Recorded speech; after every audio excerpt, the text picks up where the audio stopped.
After a relaxing day around the rim, I headed into the swell to check out the Copper Globe mine and to camp over for the night. The night was cold and the wind was strong. We'll start out at the Lucky Strike mine Overlook, high above the Lucky Strike mine. After all the storms, the sun peeked in right in between the clouds for a beautiful sunrise.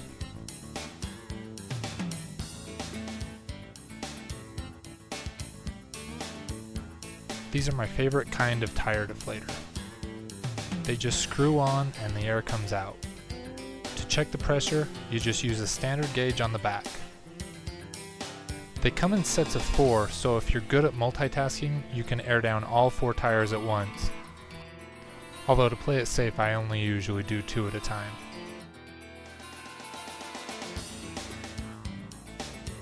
One problem is they're not super accurate, so I like to get it within about 3 psi and then do the rest by hand.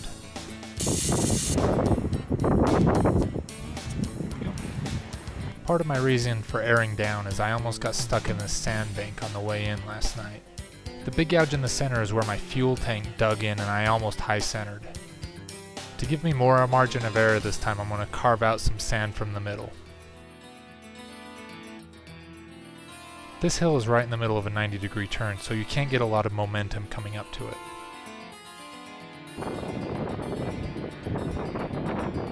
No problem second time around. I definitely didn't want to get stuck all alone out here though.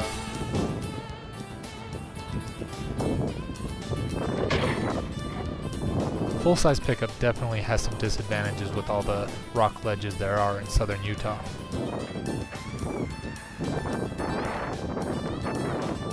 This is Cowboy Cave. It's full of scratched-in names, but it's hard to tell which are modern graffiti and which are the originals. The signless signposts show that this used to get much more attention from the BLM, but now it seems to be forgotten. The only sign remaining is back where I parked, stating, "No motorized travel beyond this point."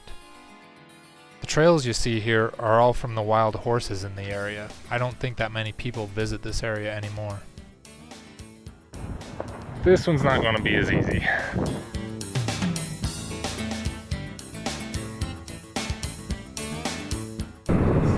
Crawl this baby.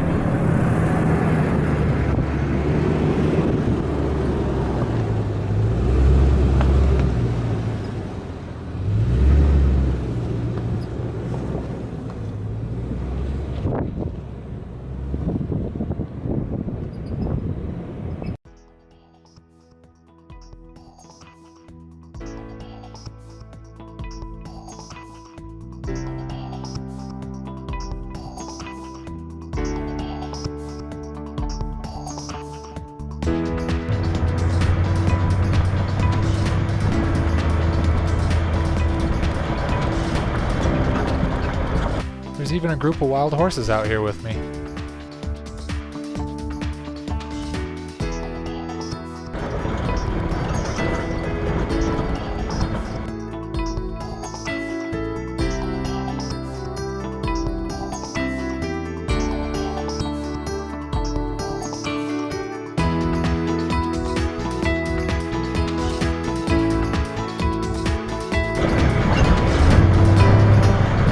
Close sagebrush on this narrow track definitely gave the truck a bad case of desert pinstriping. Won't have to wax it again when I get home.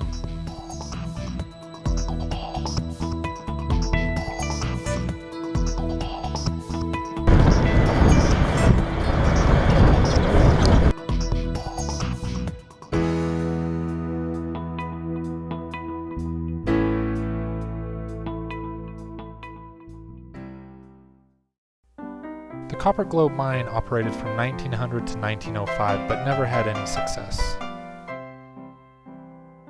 See, I thought a night in a windy tent was bad. That rattle trap would have been terrible. Most of the mine shafts are all closed off now, but like any mine site, be really careful where you step. The quality of the ore was too low to get any copper out of it. And because they used the wrong type of bricks for their on-site smelter, the bricks actually melted before the ore did. But it's amazing how people got by in deserts where temperatures reach over 100 degrees in the summer. about 50 feet away from their little housing place. I'm guessing this was the bathroom. You can still see the toilet seat there.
Wait to explore more of the San Rafael Swell.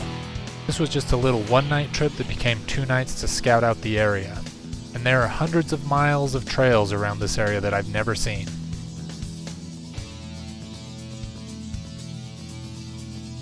Next time I'm hoping for a much longer trip, and I hope to discover a lot more. But for now, I'm happy just to be back on pavement and on my way back to a nice warm shower.